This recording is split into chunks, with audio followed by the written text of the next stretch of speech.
с вашего позволения, приступаем к нашей первой презентации, которая у нас на сегодняшний день будет посвящена оценке зеленых рыночных ниш Кыргызской Республикой и подходов к оценке их емкости. Крайне важный момент, на который с самого начала хочется обратить внимание. Бизнесу нужны четкие индикаторы. Покажите, где в этой тематике находятся деньги. Есть определенное заблуждение касательно того, что климатическое финансирование, оно бизнесом воспринимается как какая-то достаточно нишевая история, которая связана с непонятными какими-то парниковыми газами или мероприятиями в отдельных отраслях, сельское хозяйство и так далее. На самом деле климатические финансы на сегодняшний день и то, как это видит глобальное сообщество, это всего лишь настройка к традиционной системе финансирования. Климатические финансы – это абсолютно универсальная история, которая будет затрагивать все без исключения отрасли, начиная от энергетики, энергоэффективности, водного сектора, сельского хозяйства, транспорта, заканчивая потребительским кредитованием. Поэтому основной месседж, который мы хотим донести, это то, что элементы климатических финансов, элементы климатических или связанных с климатом бизнес-модели, они должны быть интегрированы в повседневную работу финансовых организаций, кредитных организаций, сервисных компаний, производителей товаров, работ, услуг и так далее. Бизнес ждет четкий понятный сигнал. Покажите, где лежат деньги. На самом деле оценить потенциал развития климатического финансирования в каждой стране не так просто. Для этого есть несколько, мы идентифицировали порядка 6 различных подходов, как разобраться с цифрами по Кыргызстану. И мы обращаем внимание, как эксперты программы развития ООН, на 6 следующих блоков показателей. Во-первых, это текущие прогнозируемые значения ключевых индикаторов, которые показывают нам, где мы находимся как страна, как экономика, с точки зрения, например, энергоемкости, углеродоемкости, доли возобновляемых источников энергии в энергобалансе, возможного ущерба от изменения климата. Мы можем оперировать текущими прогнозируемыми затратами на реализацию основных государственных программ и стратегий, среднесрочных и долгосрочных. Например, определяем на национальном уровне вклада стратегический документ в рамках выполнения Парижского соглашения, отраслевых госпрограмм и стратегий, например, развития топливно-энергетического комплекса, сельского хозяйства. Там присутствуют достаточно четкие, понятные индикаторы, которые позволяют совместить определенные финансовые потоки с климатическими финансами. Наконец, мы можем анализировать и смотреть на объемы финансирования по проектам международной технической помощи и иностранным кредитным линиям, которые поступают в страну и таргетируются на определенные секторы. Мы можем смотреть на показатели бюджета всех уровней, региональный и национальный бюджет. Мы можем обращать внимание на показатели кредитных портфелей банков и структуру затрат предприятий, пытаясь вычленить цифры, которые имеют отношение к определенным тегам, меткам, которые позволяют нам четко соотнести финансовые потоки с климатическими инвестициями. И, наконец, мы можем анализировать показатели производства и импортно-экспортных операций на рынке зеленых технологий. В рамках нашего подхода, который мы применяем в программе развития ООН, мы смотрим на все указанные блоки, пытаясь показать объем климатических финансов, текущие перспективы в Кыргызстане. И тем самым мы пытаемся поделиться с вами нашим видением. И начать я хотел бы с подходов к оценке потенциала климатических финансов, исходя из уязвимости Кыргызстана к изменению климата.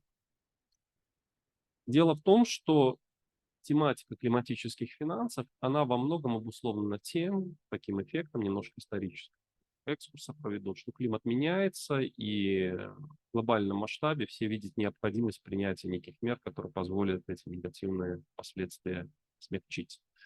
Для этого используется ряд международных рейтингов, межстрановых сопоставлений, которые позволяют объективно посмотреть, где мы как государство находимся в сопоставлении с нашими соседями, в сопоставлении с регионами или континентами. И один из рейтингов, который достаточно объективно показывает текущую ситуацию в Кыргызстане, это так называемый NDGAIN индекс. Это индекс, который разрабатывается и ведется университетом Нотр-Дама в США. И согласно указанному рейтингу, Кыргызстан на сегодняшний день занимает 65-е место в мире, то есть он находится в правом нижнем квадранте. О чем это говорит? Вот, говорит о том, что мы являемся страной, которая достаточно уязвима к изменениям климата. Это говорит о том, что, судя по динамике, по годам, за последние годы у нас даже несколько усилилась, увеличилась наша уязвимость к изменению климата. Потому что рейтинг анализирует не только определенные климатические параметры, но он анализирует, насколько меры государственной политики, реакции различных секторов отражают вот эти вот изменения, насколько мы адаптируемся к изменению климата. И ситуация для Кыргызстана, не сказать, что плохая, но она в определенной степени подводит нас к тому, что как бы все участники вот этого процесса климатической политики должны принимать больше действий, направленных действий для того, чтобы с изменением климата бороться. Почему это критичная задача? И сейчас вот очень интересный слайд, он не совсем понятный, но я постараюсь прокомментировать. Дело в том, что вопрос изменения климата – это на сегодняшний день глобальный макрофактор. Вот эта таблица, которую вы видите, это оценки Международного валютного фонда.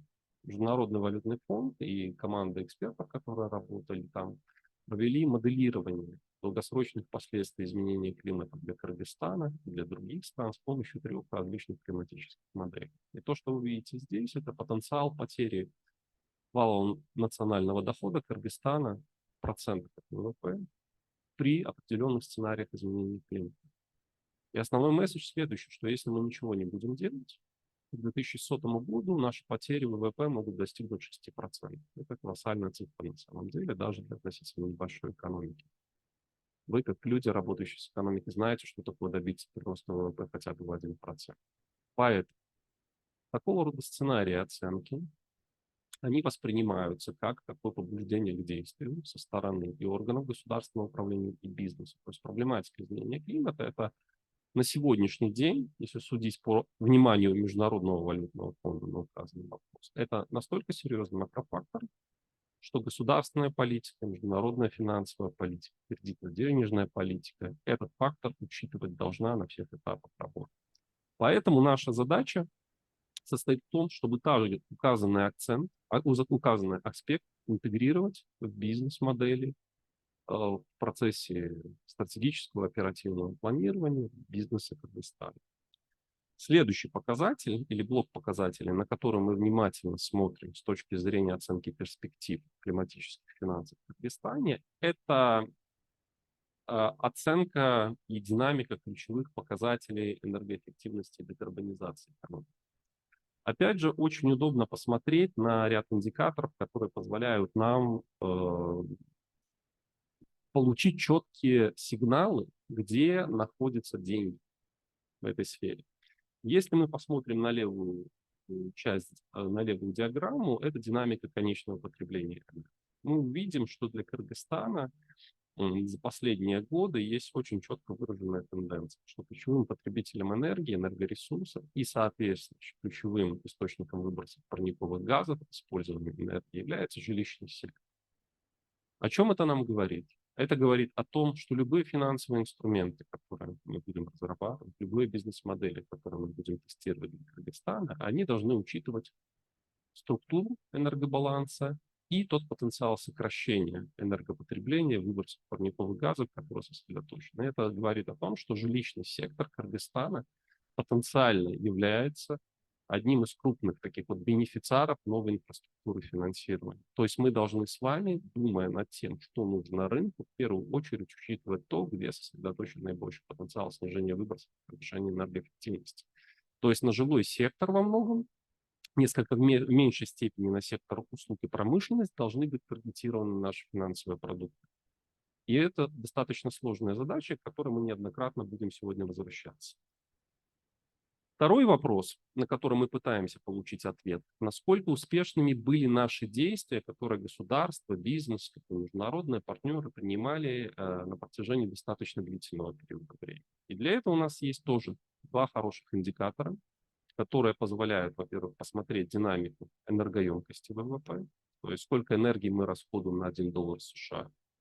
И мы здесь видим на левой части диаграммы, что в последнее время, где-то даже начиная с 2010 года, уже больше 10 лет, почти полтора десятилетия, мы, в принципе, стагнируем. То есть тот изначальный потенциал снижения энергоемкости ВВП мы исчерпали еще в начале 90-х годов в связи с структурной трансформацией экономики. Сейчас мы находимся примерно на одном уровне. О чем это нам говорит? Что достижение дальнейших целей индикаторов устойчивого развития, оно невозможно без существенного прироста инвестиций, радикальной трансформации промышленности, энергетики, зеленого сектора, металлоемких отраслей. Да, важным аспектом в решении этой задачи могут являться инвестиции в возобновляемые источники энергии. На что мы смотрим в первую очередь? На долю возобновляемых источников энергии в энергобалансе страны. Мы видим здесь определенную позитивную динамику, начиная с 2016 года, когда исторический минимум был достигнут. Проекты в гидроэнергетике, в некоторых других сферах разрабатываются, реализуются и прорабатываются. Но опять же, вот эта оценка порядка 30% дает нам инвестиционный сигнал о том, что с точки зрения наращивания мощности возобновляемых источников энергии и соответствующих инвестиций, и соответствующих инвестиционных инструментов нам есть куда расти. Поэтому указанные сигналы, они должны приниматься во внимание и банками, и бизнесом, поставщиками товаров, работ и услуг для понимания того, в каких рыночных нишах бизнес может работать. Еще один блок индикаторов – это факторный анализ. Здесь вот ряд индикаторов, назначение в 2000 году принято равным 100%, а в дальнейшем мы смотрим, рос ли указанный показатель по сравнению с базовым годом или, наоборот, снижался. И опять же, если мы посмотрим на численность населения, то она у нас достаточно стабильно растет. Если мы смотрим на ВВП, то да, имел место ковидный спад, но сейчас там есть определенное восстановление. Но по таким важным показателям, характеризующим степень зелености экономики, как энергоемкость ВВП, выбросы парниковых газов, углеродоемкость производства энергии, мы опять находим, скажем так, стагнируем. Это опять же четкий инвестиционный сигнал к тому, что в рамках существующей инфраструктуры, мер господдержки, системы финансирования, системы международной технической помощи, мы не можем двигаться дальше. Нам нужен некий радикальный скачок, который позволит нам по углеродоемкости, энергоемкости, ВВП дальше двигаться вниз. Наконец, межстрановые сопоставления. Очень важно понимать, насколько мы отстаем либо опережаем определенные региональные либо мировые показатели. Если посмотреть на такой важный показатель, как углеродоемкость производства энергии, мы соответствуем примерно среднему значению по миру. Но значительно отстаем от таких стран, как Канада, а если посмотреть другие государства мира, то может там еще более высокие значения. Если мы посмотрим углеродоемкость ВВП, на сколько выбросов СО2 в расчете на $1 США выбрасываем, то мы в разы просто на порядок отстаем от таких государств, как Германия, США, Япония, Канада, и где-то в 3 раза отстаем от среднемировых значений. То есть, понятно, имеет место структурный фактор экономики, но так или иначе нам есть куда повышать общую эффективность производства энергии, общую вести работу по декарбонизации энергетики и экономики в целом. И если мы посмотрим на удельные выбросы парниковых газов на одного человека, то здесь мы ниже среднемировых значений, опять же, в силу структурного фактора. Достаточно низкой доли промышленности ВВП, развитости сельского хозяйства, то есть менее энергоемких отраслей. Но это, опять же, не отменяет той задачи, что с точки зрения инвестиций в капиталоемкие сферы, энергетику, промышленность и реализации транспорта, и реализации там зеленых решений, мы очень много можем сделать, и вот это будут основные магистральные направления, по которым будут развиваться климатические финансы в ближайшие десятилетия. Следующий подход, на который я хотел бы обратить внимание, это тенденции рынка кредитования государственных финансов в Кыргызстане. Для того, чтобы понимать, какие финансовые продукты, какие рыночные ниши будут открываться, общий подход состоит в том, что вы анализируете общую динамику, макроэкономические параметры, структурные факторы и очень внимательно смотрите на существующий рынок кредитования страны. Вы должны для себя четко ответить на вопрос, что происходит с активами банковской системы, что происходит со структурой кредитования экономики, в какие сектора направляется основной кредитный ресурс, приемлемым является ли уровень ставок на кредитные продукты для различных секторов экономики, каково видение банковским сектором, перспективы инвестиций в длинные капиталоемкие проекты, может быть, они предпочитают работать с розничным сегментом, с короткими кредитами, какова позиция регулятора по указанным вопросам, то есть поддерживаются ли, есть ли определенный инструментарий, каким образом для определенных секторов приоритетных для государства предлагаются более дешевые продукты, например, субсидирование процентов ставки. Поэтому мы все указанные аспекты смотрим, пытаясь понять, что может работать потенциально в Кыргызстане. Первое. Динамика ВВП. Ну, в номинальном выражении у нас достаточно такая позитивная ситуация была, то есть ВВП номинальный активно рос. Но с точки зрения структуры экономики есть достаточно интересные выводы, на которые мы обратили внимание. Зелеными столбцами отмечены те сектора, которые потенциально могут быть более привлекательными для развития инструментов климатического финансирования. Глядя на структуру ВВП Кыргызстана по итогам 9 месяцев 2023 года, мы отмечаем, что сектор услуг, оптовая розничная торговля, он занимает, по сути, ключевой удельный вес в структуре ВВП. В то же время сельское хозяйство, обрабатывающее производство, которые потенциально являются крупными бенефициарами климатических финансов, соответственно, занимают порядка 11-10,5%. Мы видим, что сектор государственного управления и обороны, то есть государственный сектор, занимает там 6,6% ВВП. Мы на него всегда смотрим как на потенциальный сектор, отрасль, который формирует достаточно высокий спрос на услуги по повышению энергоэффективности. И нам важно, насколько развит данный сектор в стране. Наконец, мы видим, что сектор строительства, транспортной деятельности относительно небольшой удельный вес занимает. Опять же, это нас подталкивает к определенным выводам касательно возможности предложения рынку определенных продуктов, которые будут направлены на указанные. Отдельное внимание и крайне важные выводы, и ряд выводов, которыми мы сейчас с вами поделимся, нами был сделан, когда мы посмотрели на объем и структуру капиталовложений в разрезе. Я извиняюсь, можно здесь предыдущий слайд и один вопрос? Пожалуйста. Здесь, получается, у вас потенциальный спрос или это... Нет, это структура ВВП. Это просто структура? Это структура ВВП. Ну, а то там Нет, как спрос? нет, Спасибо. мы говорим о том, что мы на зеленые сектора, и мы вернемся к этим тезисам неоднократно, мы говорим о том, что зеленые сектора, вот эти структуры экономики, да, это те отрасли, где потенциально сосредоточен, исходя Я понял, из... это структура, не Да, спрос. нет, по спросу мы с вами будем говорить отдельно и очень детально. Да, позволение дальше пойду. Итак, смотрите, уважаемые коллеги, объем капиталовложений в экономике и их структуру. Вот это важный момент, который нас подталкивает к спросу на климатический финансовый продукт. Поясню, на что мы обращаем внимание. Левая и центральная диаграмма. Мы смотрим на структуру, и что мы видим? Что ключевой источник финансирования на сегодняшний день – капиталовложение, а вся зеленая климатическая повестка – это капиталовложение. Так вот, основной поток здесь идет по линии средств предприятий и организаций. Второй по значимости источник финансирования – это средства населения. В первую очередь, насколько мы представляем, направляемый в сектор жилищного строительства. То есть в связи с не очень доступной ипотекой население вступает активным инвестором, вкладывая ресурс в первую очередь в жилье. При этом за последние годы отмечен рост объемов доли бюджетных инвестиций в сектор. В то же время отмечается снижение таких групп и каналов поступления инвестиций в основной капитал, как иностранные кредиты, иностранные гранты. О чем это нам говорит? Первое. У нас есть два крупных рынка, B2B и B2C.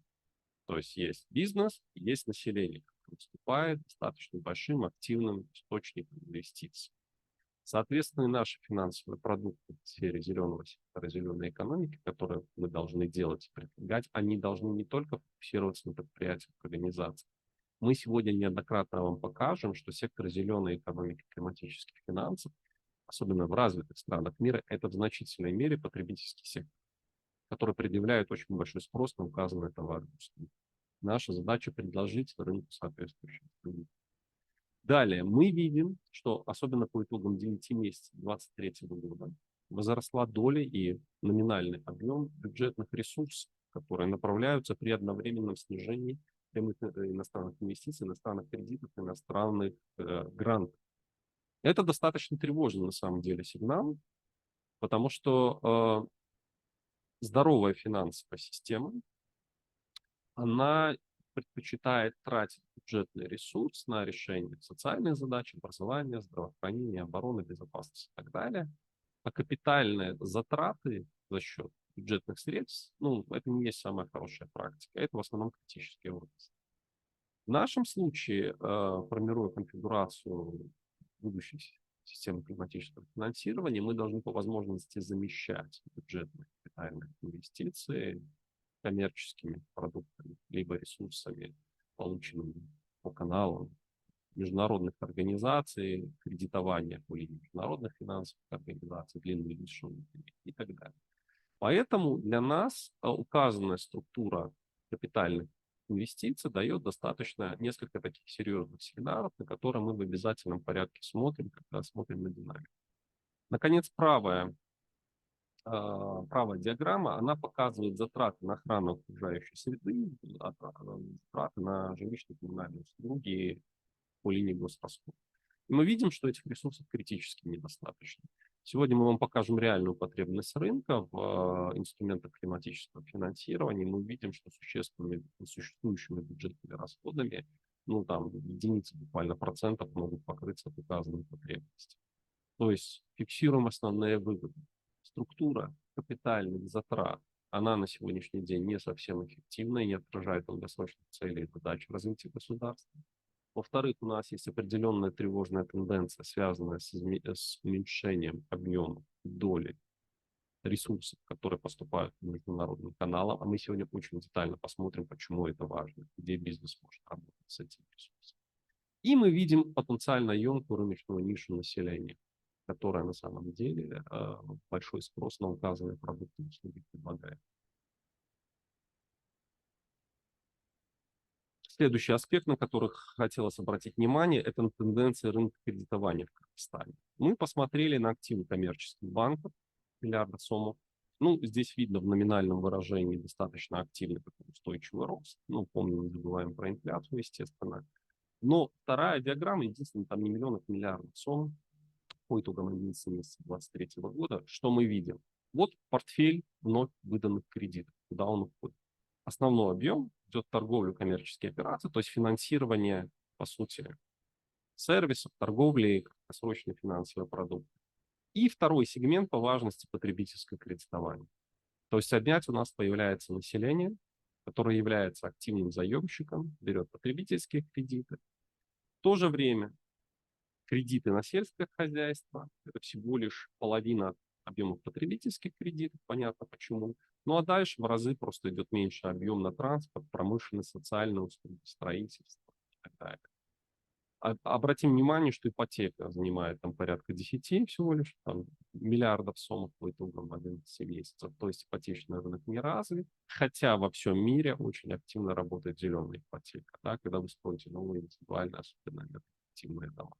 То есть для нас указанная структура кредитования, она четко свидетельствует, что есть объективно, совершенно объективно рыночная ситуация, предпочтение банков инвестировать в определенные, скажем так, низкорискованные инструменты, тоже кредитование коммерческого сектора краткосрочное и потребительское кредитование. Наша задача кратно нарастить объем кредитования реального сектора энергетики, сельского хозяйства, жилищно-коммунального хозяйства, но при использовании таких бизнес-моделей и механизмов, которые обеспечат, во-первых, должный риск-менеджмент, должную доходность подобного рода продуктов и решение социальных, экологических, инфраструктурных задач. И третий аспект, на который мы обращаем внимание, это географическая структура кредитного портфеля по итогам 9 месяцев прошлого года. 50% ресурсов она направляется субъектам, которые локализованы в Бишкеке. То есть у нас крайне высокая концентрация кредитного портфеля в столице страны. Опять же, это не есть оптимальная структура, потому что экономика работает, в принципе, по всей стране, но опять же, обращаем внимание на то, что торговля, коммерческие операции, потребительские кредиты составляют основной удельный вес кредитного портфеля. Для нас это сигнал того, что определенные изменения и трансформации необходимы для достижения этих целей по развитию климатических финансов, зеленой экономики. Определенные изменения здесь должны произойти. И, наконец, текущий уровень процентных ставок по различным отраслям.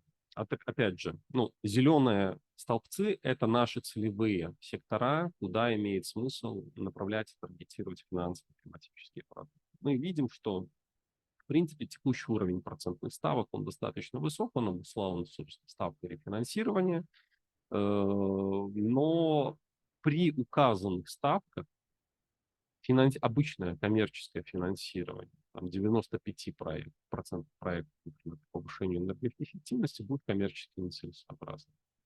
То есть это практически невозможно найти проекты, которые могут окупаться при данной стоимости ресурсов. Опять же, если посмотреть на средневзвешенную процентную ставку по выданным кредитам, то мы видим, что для коротких продуктов она достаточно высокая, для кредитов более 3 лет она составляет 15,6%. Какой вывод мы делаем? Да? Ни один Кыргызстан сталкивается с такого рода ситуацией. Задача государства, регулятора поработать над финансовыми инструментами, которые позволят снизить эффективную процентную ставку до значений, которые позволят элементарно покупать те же проекты в зеленой экономике, энергоэффективности, климатических финансах.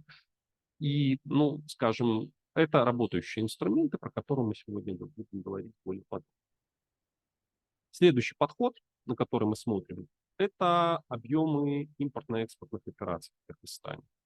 Дело в том, что задача оценки зеленого рынка для страны, она достаточно такая сложная, потому что, мы отметили в самом начале, она учитывает много факторов.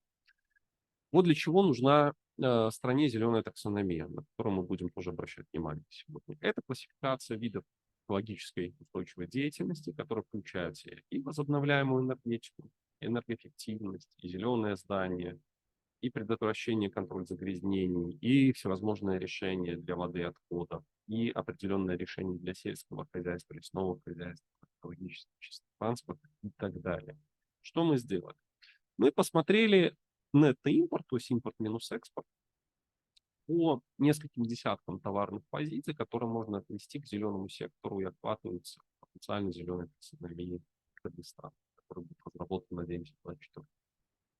Основной вывод, который мы хотели получить, мы его получили. Зеленый рынок в Кыргызстане, он существует. И этот рынок достаточно большой. Если мы посмотрим на показатель нетто-импорта, то есть разницу между импортом и экспортом, то это 754 миллиона за период с 2018 по 2022 год. Причем, 2022 год не показатель, там реэкспорт имел место, скорее всего. Но та цифра, которая у нас варьируется где-то от 133 до 152 миллионов долларов, это 2021, 2019, 2018 год, без учета ковидного спада, это примерно тот объем зеленых технологий и решений в виде именно оборудования, который поступает в страну под различные проекты, потому что своего собственного производства, к сожалению, пока что мало. Добавляем сюда строительно-монтажные работы, добавляем сюда инжиниринговые услуги и так далее, и мы получаем ежегодный рынок зеленых решений, который оценится в несколько сот миллионов долларов. Причем это и потребительское оборудование, это, значит, например, условно говоря, небольшие насосы, которые закупаются домохозяйствами, это и большое оборудование, турбины, компрессоры, солнечные панели, это абсолютно все. Это то, что несет маркировку энергоэффективно, экологично, климатически устойчиво и так далее. Соответственно, бизнес, видя эти цифры, должен для себя сделать вывод, видит ли он себя в этом зеленом рынке. Наша задача состоит в том, чтобы показать указанные индикаторы и сказать, что на самом деле рынок уже сейчас предъявляет, и этот спрос достаточно стабилен. Этот спрос выражается в проектах инфраструктурных, например, которые реализует государство, в проектах международной технической помощи, которые реализуются по каналам поддержки программы развития банков, международных финансовых организаций. Все это идет туда. Но здесь же сидят и домохозяйства. И мы должны на указанные аспекты обращать внимание и действительно с разных точек зрения смотреть на потенциал развития зеленого.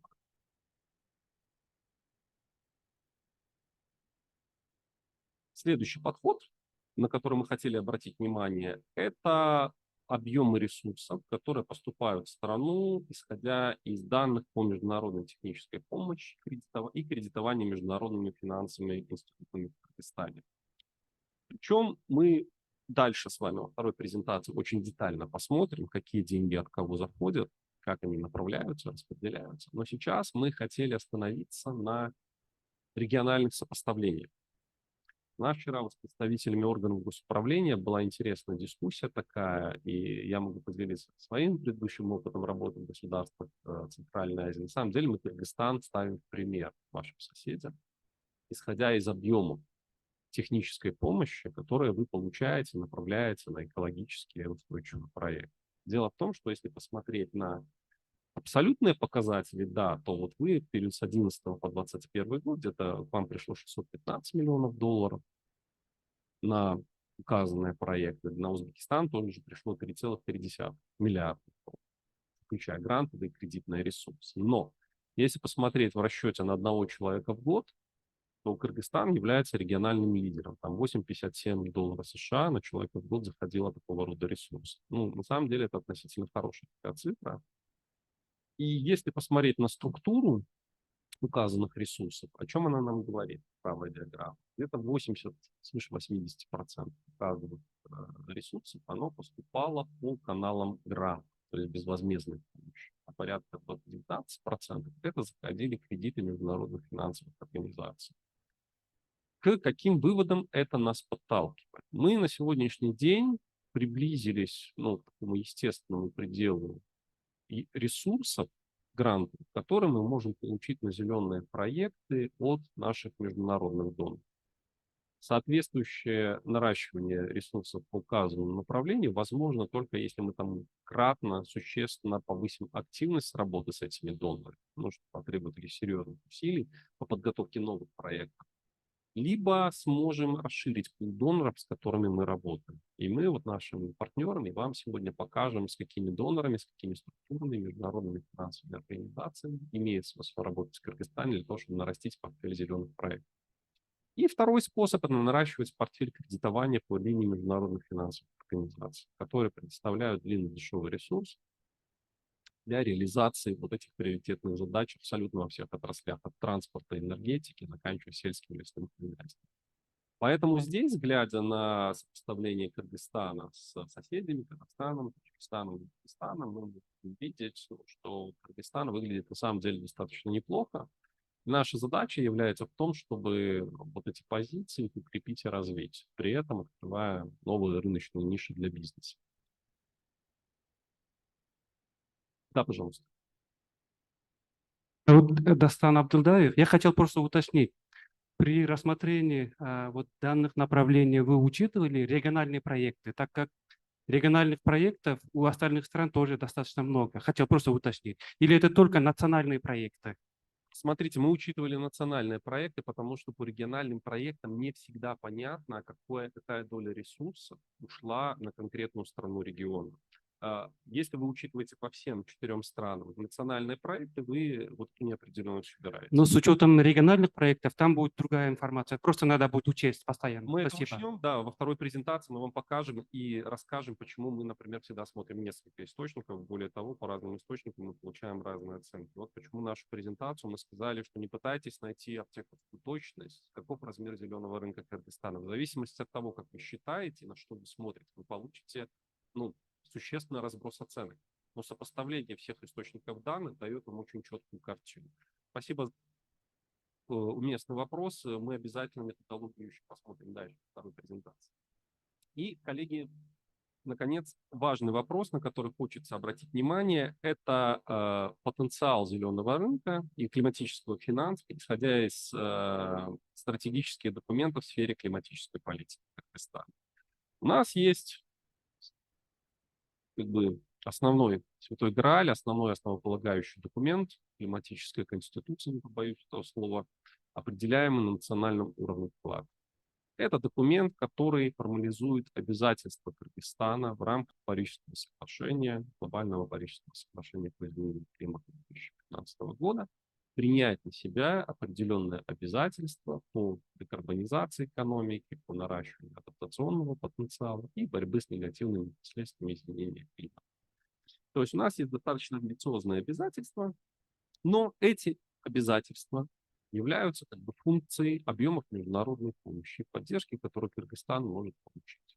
Совершенно справедливо Профильные ведомства, регуляторы, формируя обязательства Кыргызстана по выполнению вот этих положений НУМа, вот этого документа, четко сказали, если будет поддержка по внешним каналам, значит, мы будем более амбициозные цели выполнять. Если поддержки не будет, мы сможем, к сожалению, своими бюджетными и иными внутренними ресурсами закрыть далеко не все. Для того, чтобы понимать, в каких рыночных ниш сосредоточен основной потенциал, например, декарбонизация, мы смотрим на АНУ. Мы видим, что сектор энергетика, куда по методологии включаются и энергетика, и топливо, которое потребляется бизнесом, предприятиями, и население, вносит основной вклад как бы, в существующие выбросы, и основной потенциал сокращения выбросов у нас тоже сосредоточен в энергетике. Как бы бизнесу это дает совершенно четкий сигнал, что основной дизайн продуктов климатического финансирования, основная доля ресурсов, которые у нас есть, должны быть направлены в сектор снижения выбросов энергетики. Соответственно, иные отрасли, такие как сельское хозяйство, лесное хозяйство, то есть климатозависимые отрасли, они будут существенно меньше потенциал привлечения инструментов климатического финансирования иметь по сравнению с этим укрупненным сектором энергетика, включающим, повторяю себя, использование топлива, в том числе транспорт, всеми формами сжигания. Если посмотрим на вот этот финансовый пирог, согласно тем видению государства, сколько нам надо денег для того, чтобы достичь определяемого национального вклада, это по имеющимся изначально оценкам составляло 10 миллиардов долларов до 2030 года. Из указанных 10 миллиардов изначально было положено, что 37% данных ресурсов идет по внутренним каналам, включая коммерческое кредитование, собственные средства предприятия, инструмент бюджетной поддержки, а 63% ресурсов, то есть 2/3, будет мобилизовано по каналам международной финансовой поддержки. Гранты, займы международных финансовых организаций, там прямая помощь и так далее.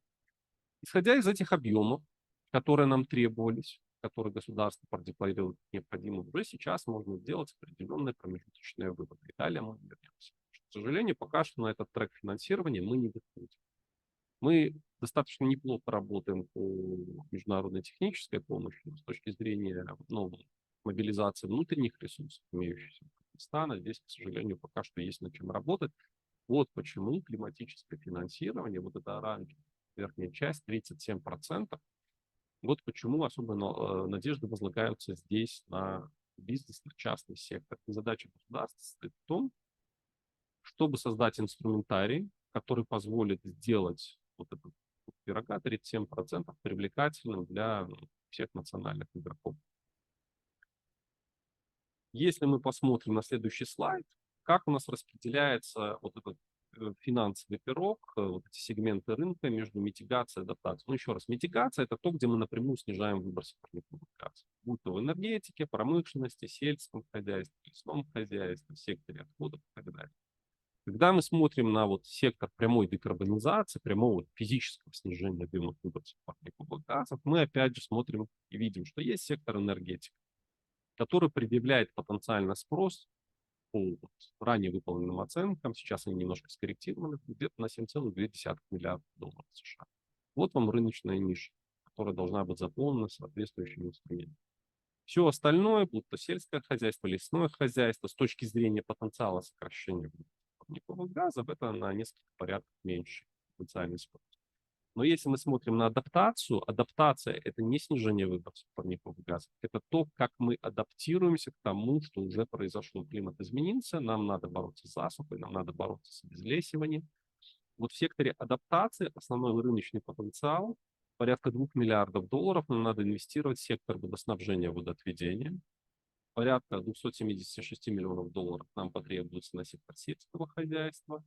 По снижению риска климатических чрезвычайных ситуаций порядка 310 миллионов долларов, остальные секторы относительно не. Вот зачем нужен АНУФ. То есть АНУФ – это дорожная карта для бизнеса, которая позволяет очень четко посмотреть, пощупать различные рыночные ниши. А затем мы возвращаемся к той методологии, которую мы с вами сегодня обсуждали. Да, мы смотрим текущие объемы импорта-экспорта, мы смотрим объемы кредитования, смотрим объемы международной финансовой помощи и поддержки, и мы видим, что, в принципе, на этот трек финансирования мы не выходим. Соответственно, вот почему сейчас международные организации вместе с правительством Кыргызстана занимаются чем? Мы работаем над дизайном соответствующих климатических инструментов финансирования и теми мерами поддержки, которые могут быть приняты государством для того, чтобы вот этот механизм раскрутить. Участием, в первую очередь, финансовой инфраструктуры Кыргызстана. Вот почему вот эти вот все данные, базовые положения, они должны восприниматься менеджментом банков, регулятора, Минфина, Национального банка, Банка развития Кыргызстана и другими игроками финансовой и экономики обязательно, как базовые вводные для того, чтобы посмотреть, что мы можем сделать. Сегодня мы детально будем указанные аспекты обсуждать. Вот это была вводная часть, первая часть презентации.